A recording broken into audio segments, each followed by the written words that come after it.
I got so much motherfucking design on right now. Break it down, bring it back, make it clap. I got 3 old thoughts, new block, wear that thing. Bitches on my line, and you know. Halo semua, perkenalkan nama lengkap saya Apriana Luruknahak dengan NPM 31230067.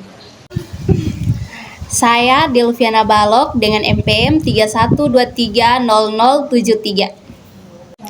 Saya Francisca Filibouk, NPM 31230086.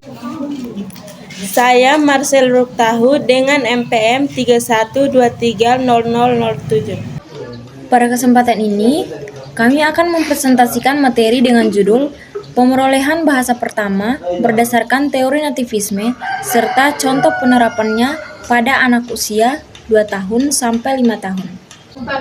Pertama-tama, marilah kita pahami terlebih dahulu apa yang dimaksud dengan pemerolehan bahasa pertama. Pemerolehan bahasa pertama adalah proses alami anak dalam menguasai bahasa ibu atau bahasa yang pertama kali diperkenakan kepadanya sejak lahir.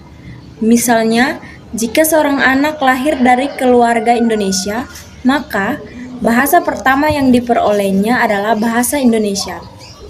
Proses ini terjadi tanpa disadari dan tanpa diajarkan secara formal, melainkan melalui interaksi sehari-hari seperti mendengar orang berbicara, meniru kata, dan mengucapkannya secara spontan. Yang berikut penjelasan teori nativisme. Salah satu teori terkenal dalam pemerolehan bahasa adalah teori nativisme yang dikemukakan oleh Noam Chomsky. Menurut teori ini, kemampuan berbahasa sudah ada sejak lahir dan bersifat bawahan. Anak tidak perlu diajarkan secara detail tentang bahasa karena otaknya sudah memiliki alat khusus yang disebut LAD atau alat pemerolehan bahasa. LAD berfungsi membantu anak memahami struktur bahasa, menyusun kalimat, dan mengembangkan kosakata. Contohnya, meskipun anak belum pernah diajarkan tata bahasa secara langsung, ia dapat membuat kalimat yang benar secara gramatikal. Ciri-ciri teori nativisme antara lain, yang pertama, anak memiliki kemampuan bahasa secara alami. Yang kedua, pemerolehan bahasa terjadi secara cepat dan bertahap. Yang ketiga, anak dapat menyusun kalimat baru yang belum pernah ia dengar. Yang keempat, terdapat masa kritis di usia awal 0-7 tahun di mana anak belajar bahasa lebih cepat. Selanjutnya, contoh perkembangan bahasa anak usia 2-5 tahun. Perkembangan bahasa anak usia 2-4 tahun berdasarkan teori nativisme. Yang pertama, usia 2 tahun. Anak mulai mengucapkan 2 kata untuk menyampaikan maksud. Contoh, mau susu, mau datang, main bola.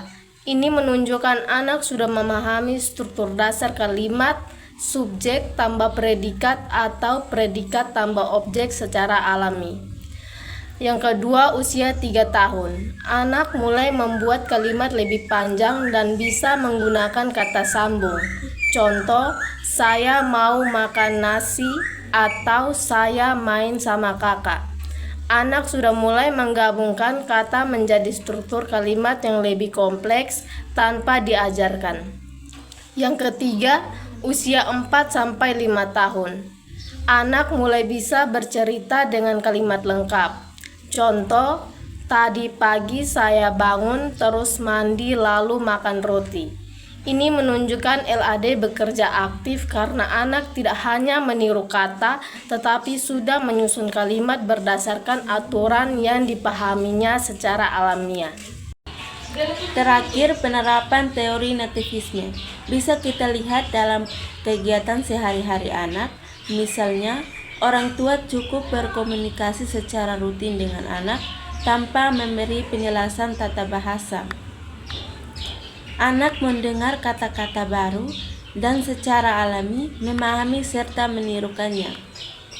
Dalam situasi sosial seperti bermain atau bercerita, anak akan mengembangkan kemampuan bahasanya sendiri.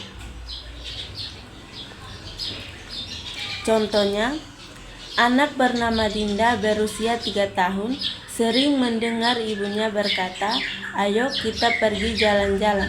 Tanpa pernah diajarkan struktur kalimat, Dinda suatu hari berkata, "Aku mau pergi ke taman." Ini membuktikan bahwa ia telah memahami pola kalimat secara alami. Kesimpulan yang kami peroleh dari teori nativisme.